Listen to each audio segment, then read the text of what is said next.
할렐루야. 감사합니다. 우리 마스크들을 껴주시기 바라고요. 교회 와서 이렇게 앉을 적에는 똑같이 앉아도 좀 누가 볼 적에 자리가 좀 넓게 보이는 것이 양쪽 사이드로 좀 웬만하면 한 의자에 2명씩만 이렇게 사이드로 뚝 붙여서 이렇게 떼어져서 앉으면 아마 뚝뚝 이렇게 떨어지게처럼 보이게 되어질 겁니다. 오늘도 시청에서 이렇게 온다고 공문은 그렇게 왔는데 아마 안 온 것 같네요. 왔다 갔어요? 그랬구나. 이제 제일 이따 우리가 식사를 하게 되는데 제일 그 염려하는 것이 식사를 좀 하지 마세요. 이렇게 하고 있어요. 식사를 하지 마세요 하는데 글쎄 우리 한 주간 더 보면서 다음 주부터는 어떻게 해야 될지 다시 또 연락들 드리도록 그렇게 하겠고요. 뭐 특별하지 않으면 우리 식사는 계속 하는 건데 식사 시간에 우리 오늘 같은 경우도 보면 나가서 우리가 평소처럼 한꺼번에 몽땅 다 모여서 이렇게 식사하시면은 되게 좀 복잡해지신 것 같거든요. 우리가 아마 오늘 장로님들은 당회로 이렇게 모이면 조금 좀 천천히 내려갈 거고 다른 부서들도 한 10분 간격으로 이렇게 조금 천천히 내려간다라면은 아마 반반 나눠서 이렇게 식사한다라면 뚝뚝 떨어져서 아마 먹게 될 것 같습니다. 식사할 때도 이렇게 떨어져서 식사할 수 있어지기 바랍니다. 코로나 이 사태가 오면서 지금 우리 기독교가 상당히 좀 위태롭다라고 그렇게 봐야 될까요? 왜 그런 거 아니? 전도를 전혀 못 하잖아요. 사람을 만날 수가 없고 얘기를 할 수가 이제 없는 거예요. 대화 같이 하기가 힘들어지는 거지요. 전도하기가 힘들어지는 거예요. 또 거기다가 전국의 교회가 지금 약 한 7만 개 교회가 넘지요. 7만 개 교회가 넘는데 어떤 교회 하나에서 어떤 조그만 무슨 일이 발생되어지면은 이게 온통 지금 언론이 타서 뭐 교회가 이렇게 돼버리는 거예요. 말을 하자면은 우리나라의 코로나의 3분의 1 가까이 4분의 1, 3분의 1은 교회에서 발생돼도 전혀 교회 때문이 아닙니다. 워낙 많잖아요. 그렇잖아요. 그런데 다른 데서는 10번, 20번 터지고 교회에서는 한두 번 터져도 교회가 이렇게 나와버리는 거예요. 그건 안 되는 거지, 그렇게 나오면. 다른 데서 10번 터지면 교회에서 한 3번 정도 터지는 것은 이해를 해야 돼, 보면. 사람 모이는 곳이 다 그렇게 되는데, 그렇잖아요? 그래서 우리가 그런데 지금 세상은 그렇지가 못하다라고 하는 것. 어쨌든 간에 우리는 조심해야 되겠다. 교회 와서 마스크를 꼭 이렇게 착용하시기 바라고요. 식사 시간에 조금 떨어져서 앉아서들 식사할 수 있어지기를 바랍니다. 또 이 코로나 때문에 어떤 현상들이 벌어지는 거 아니? 뭐 지금들은 대부분 교회에서 예배드리고 있습니다만 한 2달 동안 이렇게 쉬다 보니까 잘 뗐다. 이참에 하면서는 아주 그 코로나 때문에 교회 안 나오는 걸 좋아하는 사람들이 한 20-30% 이렇게 되어져요. 이분들은 이제 교회 이제 끝나서 교회 오세요도 이제 교회를 잘 안 나와. 왜? 집에서 드려보니까 좋다. 자기 입맛에 맞게끔 여기저기 틀어보면서 어떤 자기 마음에 맞는 목사님 설교하는 거 틀으면서는 그거 틀고 이제 앉아있는 거예요, 보게 되면. 그래서 그렇게 되져요. 한 30% 정도는 보게 되면은 그냥 뭐 교회 가도 그만 안 와도 그만 이런 식으로 심상한 사람들이 있고 참 감사한 것은 한 35%는 보게 되면 교회를 가지 못해서 이렇게 마음이 안절하는 사람이 있어요. 교회 가고 싶어. 교회 가서 모여서 하나님 앞에 예배드리고 싶어. 교회 가서 교인들도 가서 만나고 싶어. 이런 분들이 있어 보면은요. 참 감사해요. 어쩌면 그런 분들에 의해서 교회가 운영되어지는 것이 아닌가 이렇게 싶어집니다. 아마 그분들은 뭔가 보면 하나님의 은혜를 받는 사람들이고 하나님의 인도를 받는 분들이시다. 오늘 우리 여러분 주일날 되어서 교회에 이렇게 오셨는데 우리는 하나님의 은혜를 받아야 됩니다. 그냥 왔다 그냥 가면 안 됩니다. 오늘 성경 말씀 가운데 보시게 되면은 말만 듣고 지식만 쌓여 있는 이와 같은 교인들이 있습니다. 이런 교인들을 주님이 책망하고 있어요. 말만 듣고 지식만 쌓여갖고 그냥 주여 주여 이런 사람들이 있다라고 하는 거예요. 이런 사람들을 주님은 책망하고 있습니다. 뭐라 그랬습니까? 21절 조금 후에 이렇게 말씀을 보도록 하고요. 우리가 주신 은혜가 있습니다. 지난주 일 메시지 여러분들 생각하고 계시죠? 지난주 일 메시지 제목 다 같이 시작. 그렇습니다. 지난주에 우리에게 주신 은혜가 있습니다. 어떤 은혜라 그랬습니까? 그리스도 안에서 구원의 축복의 은혜다. 이렇게 했어요. 하나님 자녀의 신분 권세의 축복이다. 이렇게 말씀을 했습니다. 또 어떤 은혜가 있습니까? 하늘나라 배경, 영적 배경입니다. 참 우리가 이 백이라고 하는 게 얼마나 중요한지 몰라요. 내 배경이 있다라고 하는 것은요, 어마어마한 축복이에요. 배경이 전혀 없으면요, 늘 불안하고 초조하고 두렵고 어떻게 할 바를 모르고 이렇게 되어져요. 그러면 또 뿐만 아니라 지금도 우리에게 주시는 은혜가 있습니다. 어떤 은혜가 있습니까? 하나님의 임마누엘의 은혜입니다. 아까 우리 김영식 장로님 기도하면서는 임마누엘 이렇게 말씀하시더라고요. 그런 은혜가 있어요. 지금 주신 하나님이 이 시간도 우리와 함께 하신다. 우리가 받을 은혜가 있습니다. 그렇죠. 어떤 은혜입니까? 약속에 하나님께서 약속하신 성령 충만입니다. 그리고 치유와 서밋의 이런 응답이시죠. 뿐만 아니라 237개 나라를 살릴 이런 결단의 이런 축복인데, 바로 우리는 하나님 앞에서 늘 우리 자신들을 돌아보면서 결단해야 된다. 기도 응답이 없는 이유, 첫 번째 이유가 뭘까요? 기도 안 한다라고 하는 겁니다. 그렇죠? 기도 안 하니까 응답이 없는 거지. 두 번째는 보면은요, 말도 안 되는 엉뚱한 기도를 하고 있어 보면 이런 경우들이 있어요. 보면은요, 우리가 하나님 앞에 올바른 기도를 계속한다면 하나님은 반드시 그 기도에 응답하신다라고 하는 것입니다. 이제 어제 6월 비전 새벽 기도에서 호국의 달을 맞이해서 이제 영적 전쟁이라고 하는 이런 말씀을 주셨습니다. 영적 싸움을 싸우라. 이렇게 했어요. 영적 싸움을 싸워야 됩니다. 하나님 나라 약속의 땅으로 나아가라. 그리스도 언약을 붙잡고 따라가라. 그리스도 대신 복음 전도로 무장하여 싸우라라고 했습니다. 여러분, 영적 무장, 우리는 이 전도는 성도의 생활은 바로 이 전도의 생활, 싸움입니다. 영적 싸움입니다. 전도가 무엇입니까? 전도는 주인을 바꾸는 겁니다. 예. 우리의 주어진 그 현장이, 전도 현장이 그 주인을 바꿔버리는 거예요. 온 세상의 현장마다 원수마귀 사단이 딱 장악하고 있는 거죠. 이 장악하고 있는 이 사단, 이것을 여기에 주인을 바꾸는 것입니다. 누구로요? 예수 그리스도로 말입니다. 그래서 영적 싸움은 어떤 싸움을 싸우는 것입니까? 주인의 이름으로 싸우는 것입니다. 주인의 이름으로. 우리는 이 싸움, 축구할 적에 누가 이기느냐, 축구 잘하는 선수가 한 2명만 끼면 거기가 이겨요. 웬만한 데선 보면. 중요한 거 보면은요, 싸움이라고 하는 것 얼마나 중요해요. 진짜 불패의 영웅, 이런 편에 있으면은요, 그냥 놀아도 싸워 이겨보면은요. 바로 영적 전쟁은 그리스도의 이름으로 싸우는 것이다. 중동 이스라엘 주변의 모든 국가들이 다윗의 군대만 보면 도망가고 항복했습니다. 그렇죠. 삼국지에 보게 되면 제갈공명 기만 뜨면은 몽땅 다 도망가 버렸어 보면은요. 거기 어떻게 할 방법이 없어 보면은요. 바로 예수 그리스도의 이름으로 싸우면 흑암 세력 사단은 도망간다라고 하는 것입니다. 자, 우리가 오늘 제목을 다 같이 보겠습니다. 다 같이 시작. 그런데 여기에 제가 하나 조금만 좀 더 추가해서 이제 잘 못 넣은 것이 있습니다. 어떤 집을 짓느냐? 하나님 나라의 집을 짓는 인생. 다 같이 시작. 하나님 나라의 집을 짓는 인생. 그냥 집을 짓는 것이 아니라 하나님 나라의 집을 짓자라고 하는 것입니다. 자, 첫 번째 우리가 생각할 것은요, 그리스도가 주인 되신 하나님 나라. 그리스도가 주인 되신 하나님 나라입니다. 우리가 오늘 21절 말씀 가운데서 나더러 주여 주여 하는 자가 다 천국에 들어가는 것이 아니다라고 있습니다. 아까 말씀드린 바처럼 지식, 말만 하는 이거 가지고 천국 가는 것이 아니다라고 하는 것입니다. 어떤 자가 들어갑니까? 하늘에 계신 내 아버지의 뜻대로 행하는 자라에 들어간다라고 했습니다. 그러면 우리가 하나님의 뜻 매우 중요합니다. 우리가 기도할 적에 보면요, 하나님의 뜻대로 되기를 원합니다. 하나님의 뜻대로. 주님 뜻대로 살기로 했네. 주님 뜻대로 살기로 했네. 주님의 뜻이 뭐예요? 주님의 뜻이. 자, 그 아버지의 뜻이 무엇일까요? 주기도문 가운데 보시게 되면 뜻이 하늘에서 이루어진 것 같이 땅에서도 이루어지리다. 자, 아버지의 뜻이 하늘에서 이루어진 것 같이. 하늘에서 뭐가 이루어졌어요? 하늘에서 이루어진 게 뭐예요? 하나님 나라예요. 하나님 나라입니다. 하나님의 뜻, 하늘에서 이루어진 것은 하나님 나라예요. 그럼 하나님의 뜻이 뭔가니? 하나님 나라입니다. 여러분들의 심령의 가정의 현장에 하나님 나라 이루는 거예요. 전도, 하나님 나라 이루는 것입니다. 원수마귀 사단이 주인 된 그 현장에 그리스도의 깃발이 갖다 꽂이는 거예요. 그리스도가 주인 되도록요. 그래서 이 하나님 나라입니다. 그러면 하나님 나라, 이 하나님 나라는 어떤 곳이 하나님 나라입니까?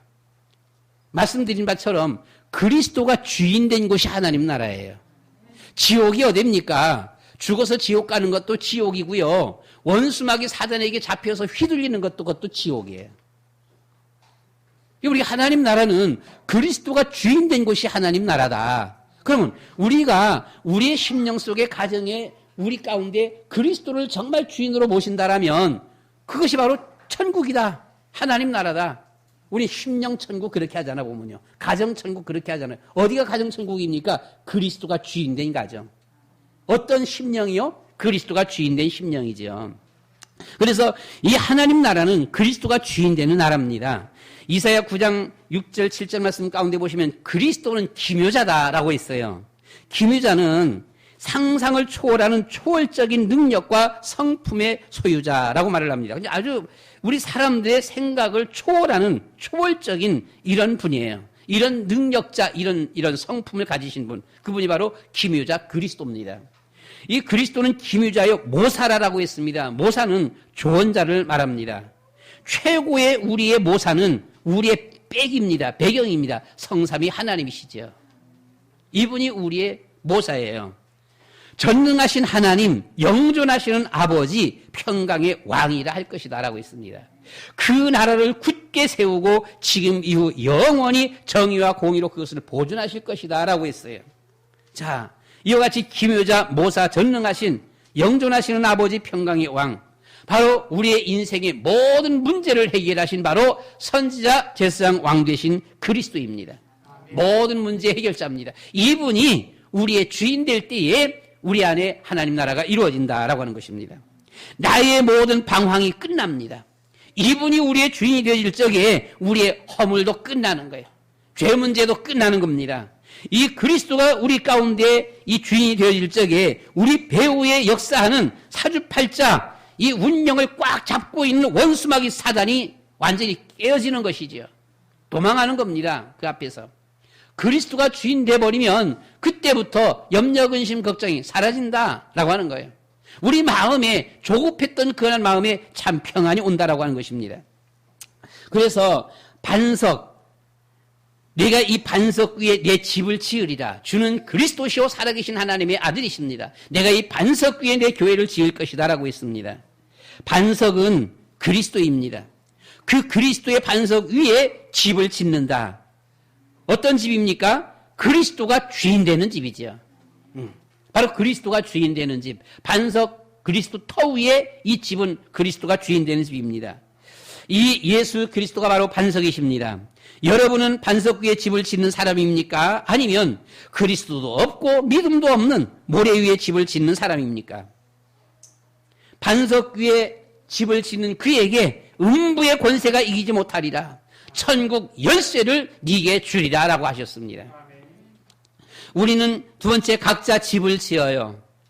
반석 위에 하나님 나라의 집을 지어요. 자, 믿음의 사람 반석 위에 하나님의 나라의 집을 지어요. 저는 글을 써놓고서도 보게 되면 참 꼭 저기 어디 유치원 앉혀놓고 꼭 설교하면 좀 맞겠다 싶어지는 이런 내용이 있어요. 오직 예수, 오직 그리스도 믿음으로 반석 위에 집을 지어요. 힘써 땀 흘려 땅을 파고 변치 않는 언약의 지하를 팠어요. 흔들리지 않게 지하부터 복음의 기초를 든든히 했어요. 반석 위의 집이에요. 꺾이지 않는 튼튼한 애축임 또는 철근 콘크리트의 능력의 말씀의 기둥을 세웠어요. 벽도 튼튼한 콘크리트 기도로 세웠어요. 바닥도 튼튼한 콘크리트 찬양으로 깔았어요. 성령 충만한 가운데 땀을 흘리며 1층을 올렸어요. 2층도 올렸어요. 3층도 올렸어요. 4층도 올렸어요. 땀 흘리며 언약 기도로 5층도 올렸어요. 완전한 하나님의 언약, 세계복음화의 지붕도 올렸어요. 완성이에요. 반석 위에 지은 집이에요. 비가 와도 바람이 불어도 괜찮아요. 창수가 나도 괜찮아요. 거기에 수만의 사람들이 모여 하나님을 찬양하며 경배해요. 천대의 자자손손들이 모여 하나님을 찬양해요. 세계에 복음화를 해요. 하나님이 기뻐 받으셔요. 반석 위에 하나님 나라의 집을 짓는 인생이에요.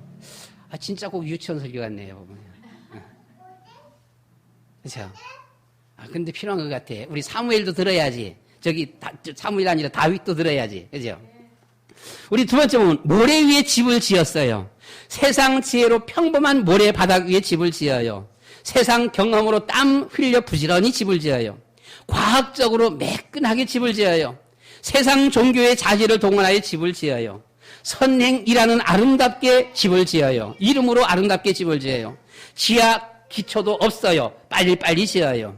1층, 2층 올라가요. 3층, 4층, 5층 다 올라갔어요. 성공의 교만이라는 지붕도 덮어 씌웠어요. 수고도 덜 했어요. 돈도 적게 들었어요. 보기에 너무 아름다워요. 대성공이에요. 어느 날 큰 비바람이 불었어요.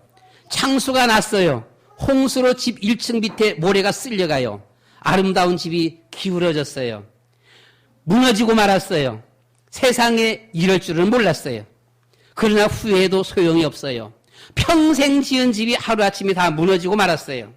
지나온 평생이 너무 허무해요. 늙어 힘이 없어서 새로 지을 수도 없어요. 허무하고 후회만 남는 불신자의 인생 집이에요. 하나님께서 뭐하다 왔니? 물어요. 하나님의 심판만 기다려요. 우리 여러분, 어떤 집을 짓고 계십니까? 반석 위에 집을 짓고 있습니까? 아니면 모래 위에 집을 짓고 있습니까? 빨리 설교 끝났으면 좋겠네요. 마지막 세 번째. 우리는 하나님 나라의 집을 짓는 인생이에요. 빨리 끝나면 좋겠네. 빨리 끝날지 모르겠네, 보게 되면요. 어떻게 하면 좀 빨리 끝날까? 제가 좀 소원인데, 보게 되면. 늘 저만 사면 늦어져요, 보면은요.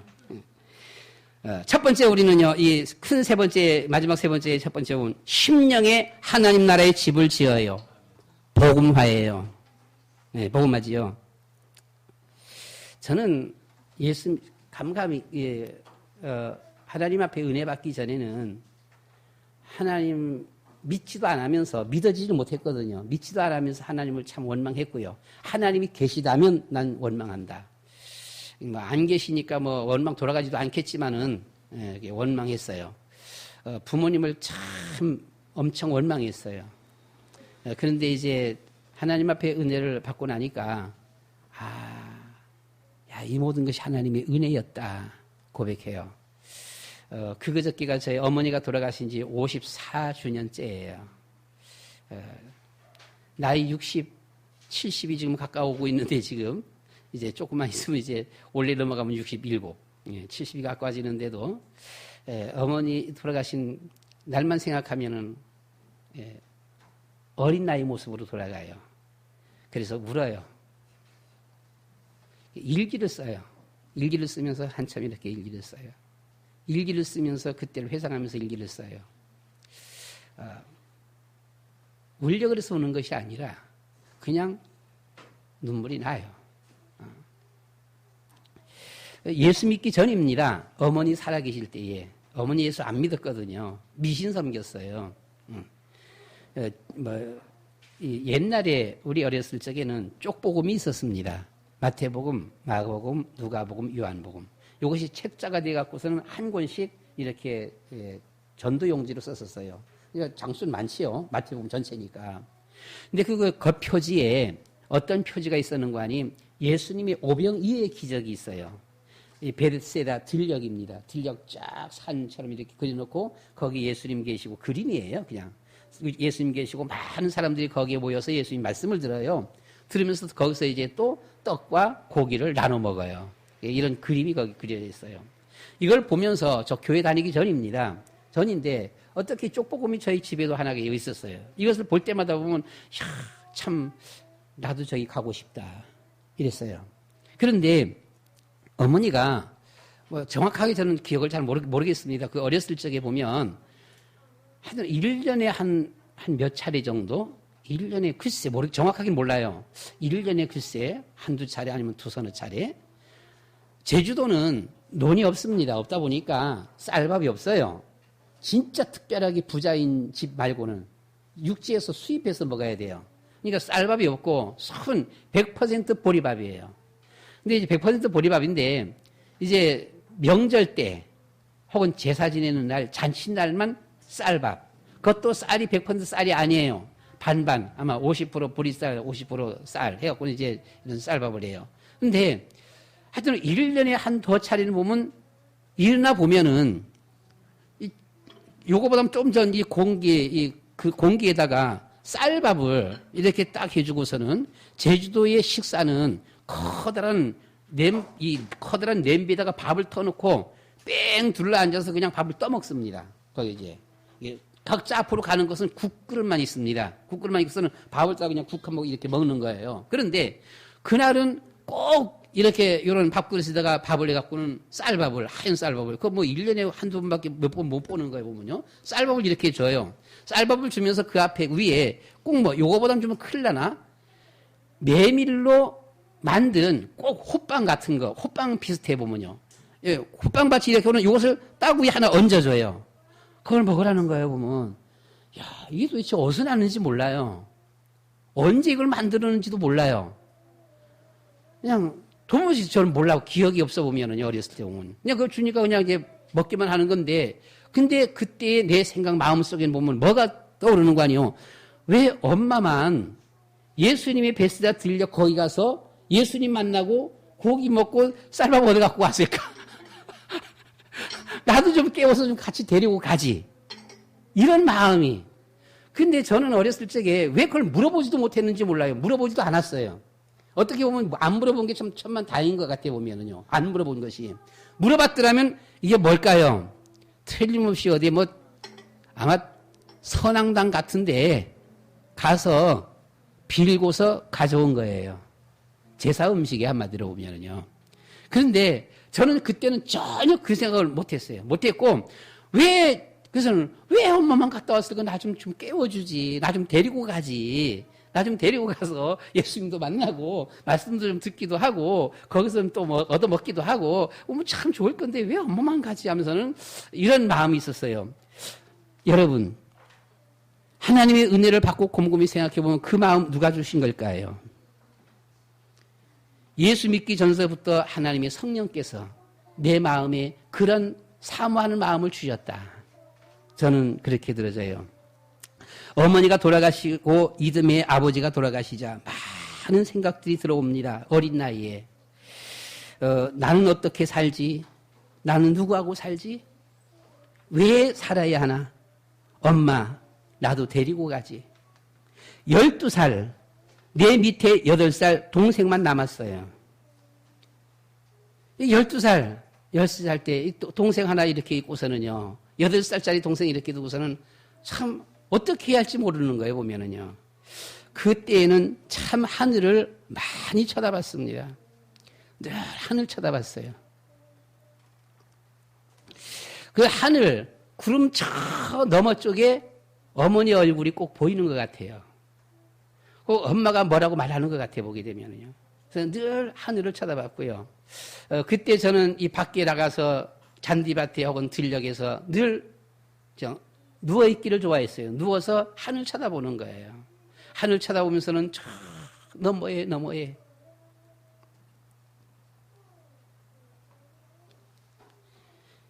이제 어머니가 꼭 보이는 것 같아, 보게 되면요. 넓고 넓은 이 땅 위에 나 혼자 덩그러니 남아있는 것 같은 그런 모습이에요. 어느 날 친구가 교회 가자라고 했습니다. 12살 때로 알고 있어요. 엄마가 돌아가시던 해입니다. 엄마가 돌아가시기 전에는 교회를 못 다녔어요. 돌아가시고 난 후에 이런저런 생각하면서는 친구가 교회 가자 말 한마디에 친구 따라서 친구보다 더 열심히 교회를 다녔습니다.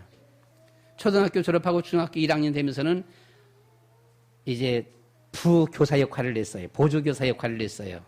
주일학교에 서기 역할을 했습니다. 서기 역할을 하면서는 이 보조 역할을 했습니다. 그냥 교회 열심히 다닌 거지요. 답은 아니에요. 그래서 우리 여러분 교회 다닌다라고 답 있는 거 아니에요, 보면요.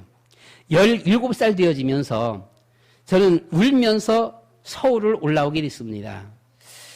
거기 고향 떠날 적에 저는 울면서 왔어요. 뒤도 돌아보지 않았습니다. 두 번 다시 나는 내 고향 안 돌아온다라고 했어요. 여러분, 이 육지에서 서울은요, 같은 육지 땅 안에서 기차 타고 버스 타고 가면은 서울이에요. 그 당시 때 제주도서 서울이라고 하는 것은 이 육지라고 하는 것은 꼭 해외입니다. 외국 가는 거예요. 그런 모습이죠, 보면요. 근데 제주도 살면서 육지에 못 와보는 사람들이 허다하게 많지요, 보면은요. 자, 이게 올라오면서 하나님 앞에 참 기도를 했습니다. 어떤 기도를 했는가 하니, 하나님, 내가 어디 가서 어떻게 살지 모릅니다. 또 죽을런지도 모릅니다. 아무것도 없으니까 백도 없고 가진 것도 없고 아무것도 없으니까 어떻게 될지 몰라요, 보면요. 그러나 하나님, 내가 어디 가서 살든 설령 거지가 되는 한이 있어도 내가 하나님 앞에 주일날은 꼭 지키겠습니다.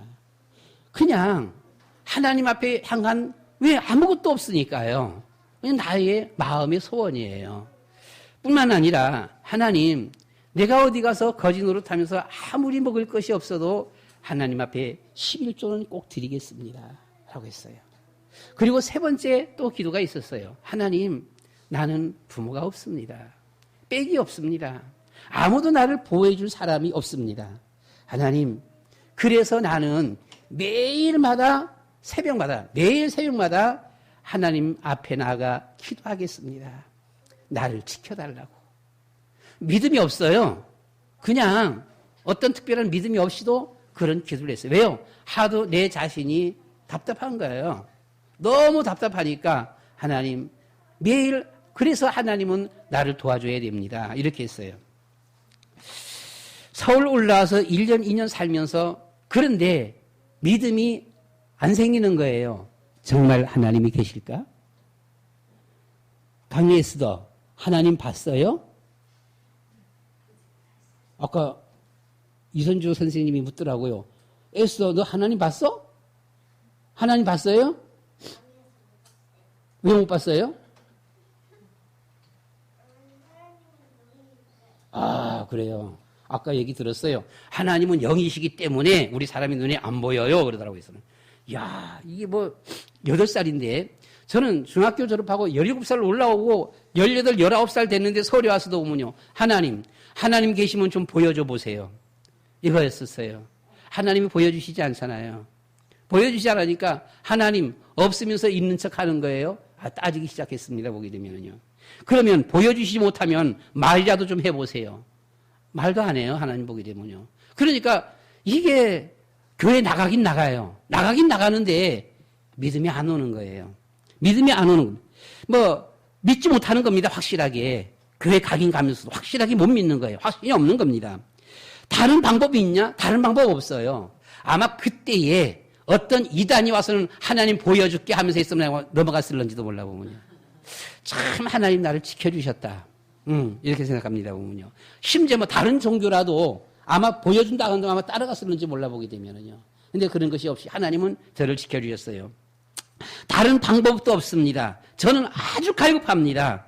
그래서 매일 새벽 기도, 밤마다 교회 나가서 하나님 앞에 기도했습니다. 믿지도 못하면서 기도한 거예요. 하나님 계시다라면 내 기도 좀 들어보세요. 하나님 계시다면 정말 나에게 이럴 수가 있습니까? 이거였어요, 보면은요. 한번 말씀이라도 해봐요. 이 기도를 저는 1년 반 동안 정말 거의 매일 새벽마다 밤마다 최소한도 일주일에 5번, 6번 이상씩 했습니다. 밤에는 새벽 기도는 그냥 새벽 기도였었지만 한 30분 새벽, 한 1시간 새벽 기도였었지만 밤에는 2시간, 3시간씩 기도했습니다. 왜요? 지식도 없어요. 아주 정확하게 나에게 가르쳐주는 사람도 없어요. 그냥 막연하게 목사님의 설교 말씀을 듣게 되면 하나님이 우리를 사랑합니다. 그러면 하나님 정말 있나? 뭐가 사랑하는 건데? 하나님이 날 사랑하는 것이 뭔데? 저는 그거였거든요. 나 하나님 앞에 사랑받은 거 나 없어. 하나님이 우리에게 은혜 주시고 축복합니다. 나는 하나님 앞에 축복받은 거 없어. 난 은혜 받은 것이 없어. 저는 그거였었어요. 그래서 난 그거 못 믿어. 근데 다른 방법이 없어요. 그래서 못 믿으면서 저는 교회를 나갔던 거예요. 기도하면서 나는 왜 살아야 합니까? 하나님 죽여주세요. 나 죽여주세요. 이렇게 기도했어요. 18살, 19살 때에.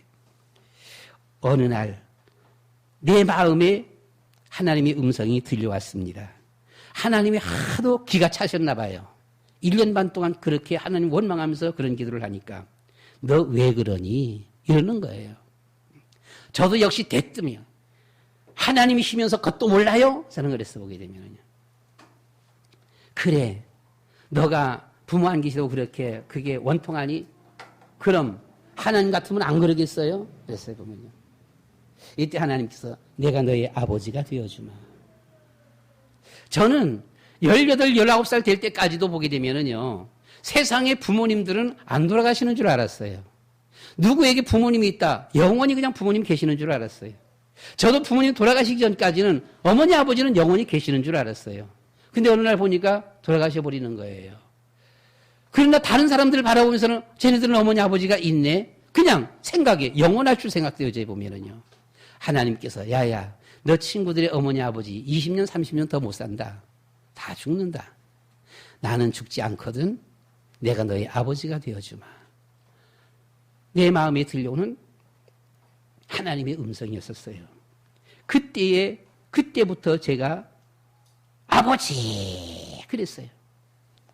하나님 앞에 하나님을 만난 증거, 만나지 못한 증거. 저는 그때까지 하나님을 아버지라고 단 한 번도 불러보지 않았습니다. 저는 거기에 대해서 반감을 가졌어요. 왜 하나님이 아버지냐? 하나님은 하나님이지 왜 하나님이 아버지가 되냐?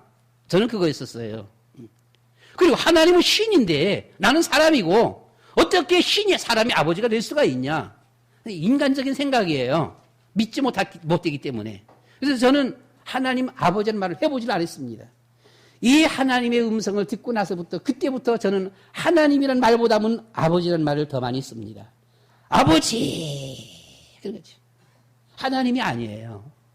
그때부터 저에게 있어서 하나님은 나의 아버지입니다. 그 하나님은 아버지는 늙지 않아요. 죽지가 않아요. 영원히 네가 죽을 때까지 함께하마. 이렇게 말씀하셨어요. 성경에 이 말씀이 있는 줄도 몰랐어요. 저는 한 10여 년 가까이 지나고 나서야 성경에 이런 말씀이 있는 걸 알았습니다. 마태복음 28장 18절로 20절의 내용이지요. 보면은요. 심령의 그리스도가 주인 되신 하나님 나라의 집을 지어야 합니다. 그 하나님께서 너희에게 평강이 있을지어다. 하나님을 만나는 그 한순간서부터 우리 마음에 평강이 오게 되어집니다. 예수 그리스도가 우리 안에 주인 될 때에 모든 악몽, 환상, 환청, 불안, 외로움, 고독은 끝이 나는 것입니다. 나는 혼자야. 나 혼자뿐이야. 이런 것이 끝나는 거예요. 어떻게 살아갈까? 끝나는 겁니다. 왜요? 아버지가 계셔요. 나에게 아버지가 있습니다. 아버지가 계십니다. 늙지 않아요. 죽지 않아요. 내 죽을 때까지 함께 하실 아버지가 계셔요. 악몽을 꿀 때는 내 옆에 아무도 없어요. 여러분 악몽들 꿔봤지요? 여러분 혹시 악몽 꾸는 분들 있지요? 악몽 꿀 때 우리 여러분들 옆에 누가 있어요? 어머니 계시나요? 엄마 계시면 악몽 안 꿔요. 아빠 계세요? 혹은 누나, 언니, 형님, 동생 있어요? 없어요. 누가 있으면 악몽 아니에요. 꿈속에서 친구 만났어요? 친구 만났는데 악몽이에요? 아니에요. 악몽 아니에요. 악몽은 꿈속에서 나 혼자예요. 어떻게 할 줄도 몰라요. 무언가가 어둠의 세력이 나를 덮쳐와요. 어떻게 할 줄을 몰라요, 보면요. 쭉 하고 도망다니다가 땀뻘 흘리면서 도망다니다가 깨게 되어져요. 소리 지르면서 깨어보면은요. 바로 우리의 영적인 상태를 보여주고 있어요, 보면은요. 우리 여러분, 혹시 여러분들이 찬송을 계속 부르다가 옛날에 우리 교회에서 학생들이 그 SFC 이제 집회 갔었어요. 10시 반에 모든 집회 끝났는데 끝나서 돌아가는 것이 아니라 갈 사람은 가는데 남은 사람들은요, 새벽 2시 반까지 이 드럼 치면서 찬양들을 냈어요. 한 500명이 모여서. 찬양을 불렀어요. 찬양 부르다가 오는데, 차 타고 오는데, 아무도 안 틀었는데 찬양 소리가 계속 들려요. 혹시 우리 여러분들 노래방에 가갖고 한 2시간 막 노래 한번 불러봤나요? 부르고 나오면 어때요? 그 소리가 막 들려오지, 보면요. 마음속에 남지요. 앰프, 이게 드럼 치면서 한 서너 시간, 너댓 시간 한번 불러봐봐요. 율동하면서, 춤추면서 보면은요. 차 타고 오는데, 이 찬양 소리가 막 귓가에 막 들리는 거 있죠. 교회 와서도, 2시간 차 타고 와서도 이 소리가 막 들리는 거예요, 보면은요. 잠자면은 꿈속에서 찬양 소리가 들릴 거예요. 여러분, 우리가 늘 주님을 생각하고 말씀을 생각하고 묵상하면서 찬송하며 기도하다가 여러분들이 그 중에 잠든다라고 한다면 꿈속에서 주님을 만날 것입니다. 꿈속에서 찬송하게 되어지고 기도하게 되어지고요. 설교 준비하면서는 막 고민되어갖고 이 설교님이 막 고민되다가 잠자면 꿈속에서 설교를 하는 거 있죠, 내가. 설교를 하는데 왜 이렇게 강단에서 설교하면 그렇게 못하는 설교가 꿈속에서는 그렇게 잘하는지 몰라요, 제가 보면요. 꿈 깨고 난 다음에 이것을 기록하느라고 막 기록하는데 이게 생생하게 잘 안 나오죠. 그냥 어렴풋만 나와보면은요. 여러분, 우리가 정말 주님을 마음속에, 예수 그리스도를 마음속에 주인으로 모시면 내가 그 안에서 순종하며 정말 주님과 함께 한다라면, 늘 주님을 생각하면서 정말 주인으로 주님을 모신다라면 꿈속에서 주님을 만날 것입니다. 악몽은 끝납니다. 환상, 환청도 끝나는 것입니다.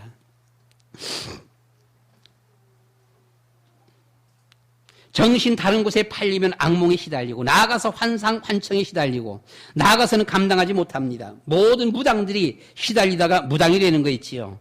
그리스도가 주인 되셔야 합니다. 그러면 참 평안이 옵니다.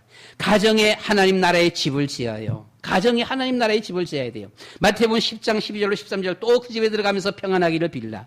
그 집이 이에 합당하면 너희 빈 평안이 거기 임할 것이요. 만일 합당하지 않으면 그 평안이 너에게로 돌아올 것이다. 가정에 그리스도가 주인 되는 하나님 나라. 싸우고 싶어 싸우는 가정은 없습니다. 이혼하고 싶어서 이혼하는 가정은 없어요. 그럼 왜 그럴까요? 왜 싸울까요? 이것저것 많은 원인이 있지만 사실은 사단의 역사, 사단의 회방입니다. 그렇지요? 우리보다 가난한 사람도 행복하게 사는 사람들이 많아요. 그렇죠? 우리보다 못 사는 사람들이 많아요. 그럼 다 이혼합니까? 아니잖아요. 늘 싸워서 이혼하러 법원 가다가 전도받고 예수님 만나 잘 사는 사람들도 많아요. 늘 싸워서 이혼 위기에 놓인 가정 부부들이 이 부부 세미나를 통해서 치유받고 잘 사는 가정들도 많아요. 싸움, 이혼 위기, 사단의 역사입니다. 그리스도가 그 가정의 주인 되면 끝이 나는 것입니다. 우리의 주어진 결혼은 하나님 앞에 축복받고 싶다면 꼭 예수 믿는 사람이어야 합니다. 성경에 믿는 사람이 안 믿는 사람과 결혼하면 꼭 타락했어요. 대표적인 예가 솔로몬입니다. 그렇죠? 꼭 타락해 보면은요.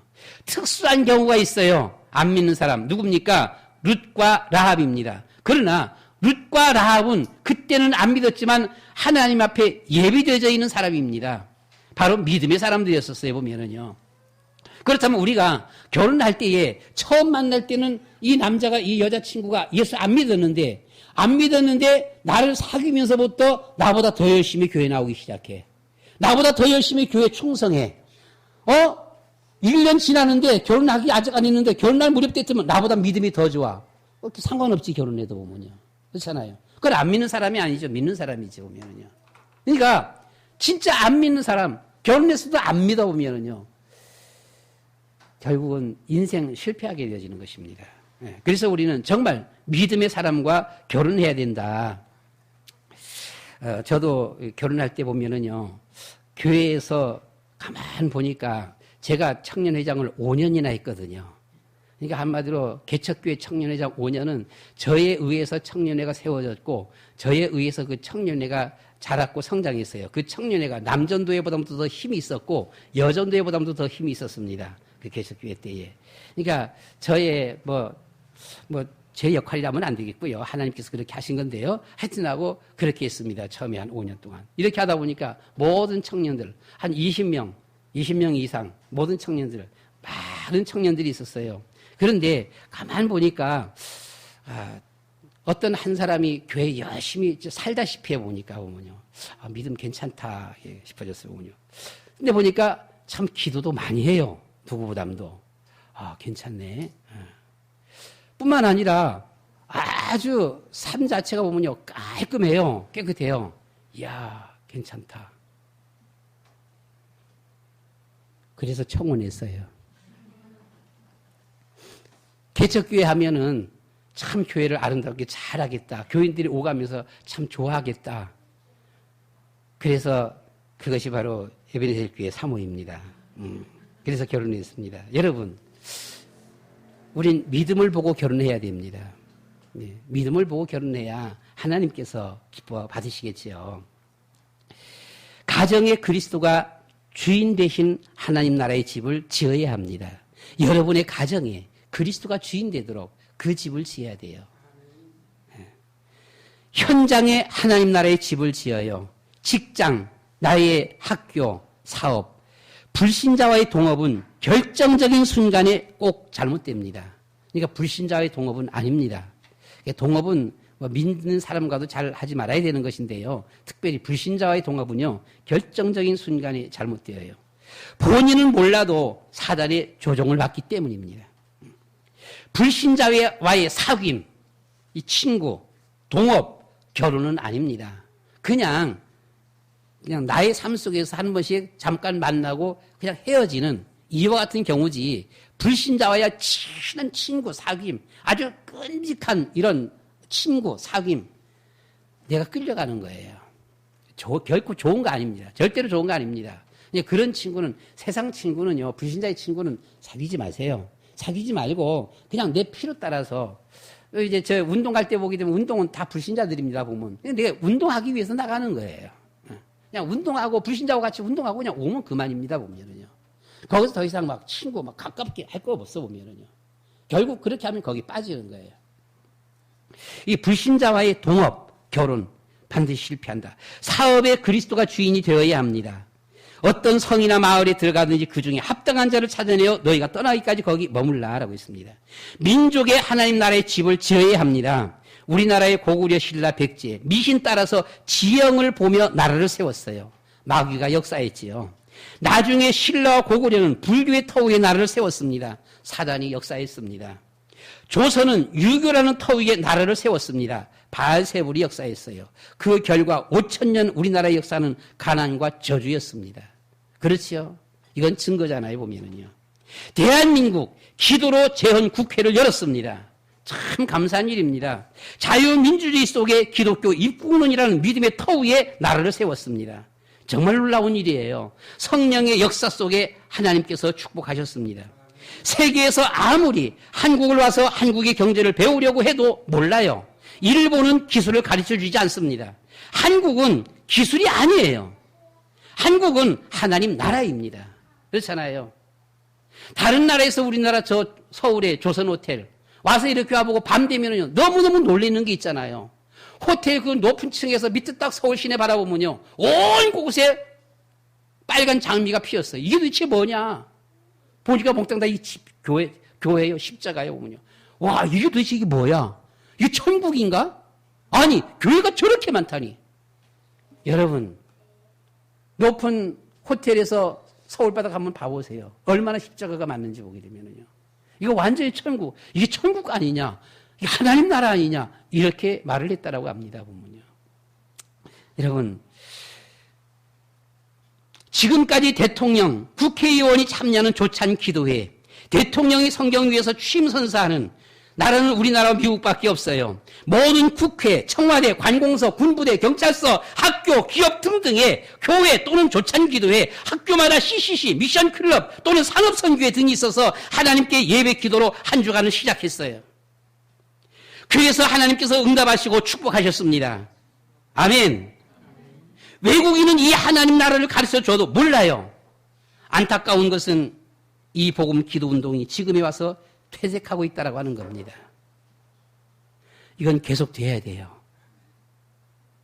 우리나라의 모든 기업, 모든 관공서, 그 어디서도, 국회도 청와대도, 학교도 하나님 앞에 기도를 시작해야 돼요. 이 운동이 일어나야 돼요. 이것이 점점 더 퇴색되는 것이 가장 안타까운 거예요. 지금의 우리나라의 국방 문제, 경제 문제, 이 문제가 아닙니다. 의료 문제, 이 코로나 문제가 아닙니다. 제일 중요한 것이 하나님 앞에 기도해야 된다는 거예요.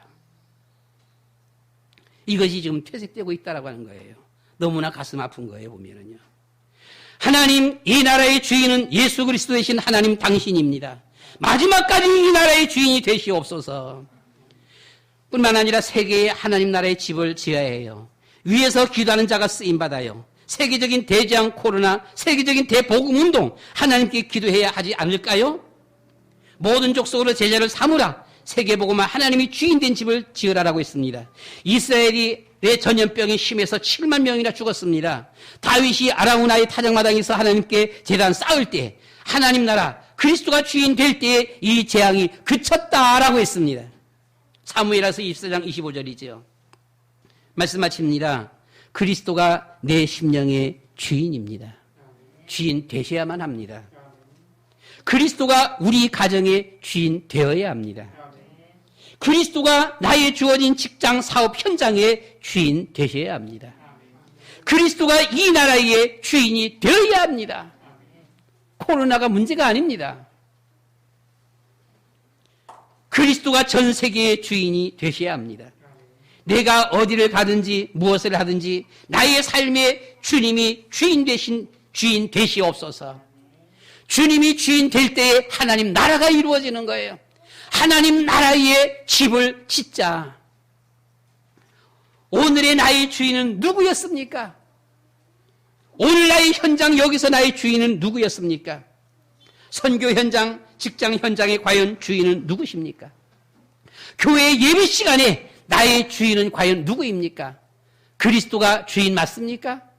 하나님의 말씀이 들려지십니까? 주여, 우리 자녀의 주인이 되어 주시옵소서. 그리스도가 주인된 하나님 나라의 집을 짓는 자가 되게 하옵소서. 자녀들이 배후의 역사는 모든 원수마귀 사단은 예수 그리스도 이름 앞에 떠나갈지어다. 주여, 나의 삶에, 가정의 사업에, 이 나라의 이 민족에, 전 세계에 주님이 주인 되시옵소서. 하나님 나라의 집을 건축하는 저희들이 되게 하여 주시옵소서. 우리 한 시간 다 같이 말씀을 생각하면서 한 1, 2분만 하나님 앞에 통성으로 기도하도록 하겠습니다. 다 같이 우리 말씀을 생각하면서 주여, 주님이 나의 주인이 되어주시고 나의 거하는 처소, 환경, 내가 움직이는 모든 곳에 주님이 주인 되시는 하나님 나라가 이루어지도록, 특별히 우리의 자녀들에게 그리스도가 주인 되어지시는 그 심령에 하나님 나라가 이루어지도록 우리 주님이 축복하시며 역사해 주옵소서. 우리 주여 한번 부르고 한 1, 2분만 다 같이 통성으로 기도하겠습니다. 주여!